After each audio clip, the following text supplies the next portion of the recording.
Sa kagustuhang bago at bongga ang inyong Christmas decors, pinagtatapon nyo na ba ang mga luma nyong palamuti tuwing Pasko? Aba, huwag muna! Baka ang luma mo palang Christmas decor ang magpapayaman sa'yo. Ang Filipino Picker, tawag sa mga nangungulekta ng kung ano-anong junk o collectibles na si Kyle. Ang isang araw niyang vintage Christmas decor, aabot na ng halos 100,000 piso. Ito talaga pwedeng pang flex kasi it's not just expensive, hindi ka makabili basta eh. Anong Christmas decor ba ito? Tutukan lang at baka meron ka rin pala nito. Kilalang kolektor ng vintage items si Kyle. Isa sa mga kinokolekta niya, mga bagay na may kinalaman kay Santa Claus. Meron siyang rare edition ng 1979 Funny Comics na may larawan ni Santa Claus. 1979 Funny Comics. It has Santa Claus. It is Santa Claus. Very rare ito. Meron ding Santa Claus na gawa sa vinyl. Ito yung pinipindot, ayan. And sa ilalim niya, ayan siya. Meron ding Santa Claus at Christmas Lady na 5 dekada na ang tanda na nagmula pa sa Greece. Hard plastic ito.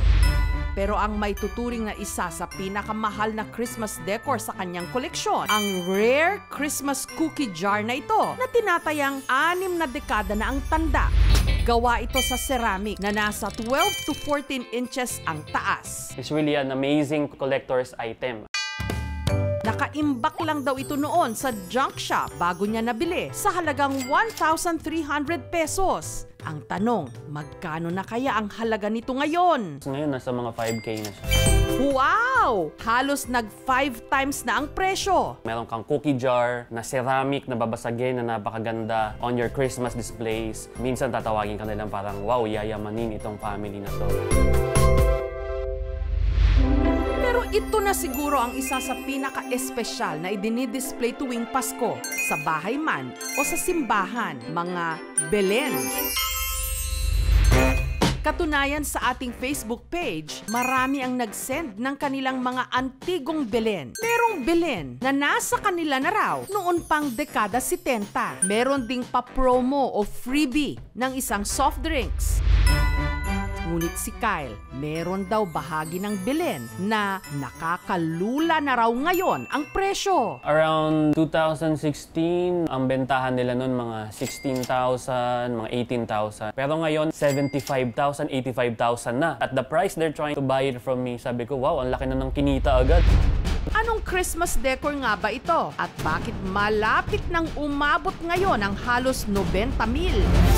Tumutok lang mga kapuso at humandang maghalongkat at baka meron din kayong ganitong Christmas decor na ang halaga pwede nyong pang-aginaldo. Susunod na! Ang mga antigong Christmas decoration ni Kyle, dumoble o trumiple na raw ang presyo ngayon sa merkado. Pero ang pinakamahal sa kanyang Christmas decoration collection, ang imahe ng Batang Hesukristo na nasa kanyang Belen. Bagamat halos 2 inches lang ang imaheng ito, ang presyo raw nito ngayon umaabot na ng 85,000 pesos. Pinost ko siya. May mga nag-message na gustong bilhin agad. Sabi ko, wow, ang laki na ng kinita agad, wala pang isang araw. Ang Batang Jesus nabili raw ni Kyle sa Santa Cruz sa Laguna noong 2016. When I saw the baby Jesus, I already thought of my dream holy grail na gagawin ko for the Belen. Pero bakit ganito kamahal? Ang Batang Jesus kasi na ito, gawa sa ivory o yung tusk ng mga elepante. Pero paglilinaw ni Kyle, ang mga gawa sa ivory, mahigpit na ngayong ipinagbabawal. Pinagbawal na ang ivory. Pero back in the day, it was legal to own it. Wala nang gumagawa nito sa ngayon. Ang Ang imaheng ito ni Hesukristo, pinaniniwalaan ding may dalang swerte. Nakabuo kayo ng baby kung nahihirapan kayo. Nung nalaman ko, nagulat ako. Sabi ko, kaya pala ako nagkaroon ng 2 anak agad. Ang swerte na dinala niya sa akin is of course, I had a great family. I had 2 wonderful kids. And then, I have wonderful step-kids also ngayon. Our family went bigger and bigger and bigger and happier. So the lesson for this Christmas, huwag basta itapon ang mga lumang Christmas decor dahil baka ang mga ito ang magpapa-merry ng inyong Pasko. Thank you so much mga kapuso. Kung nagustuhan niyo po ang videong ito, subscribe na sa GMA Public Affairs YouTube channel. Don't forget to hit the bell button for our latest updates.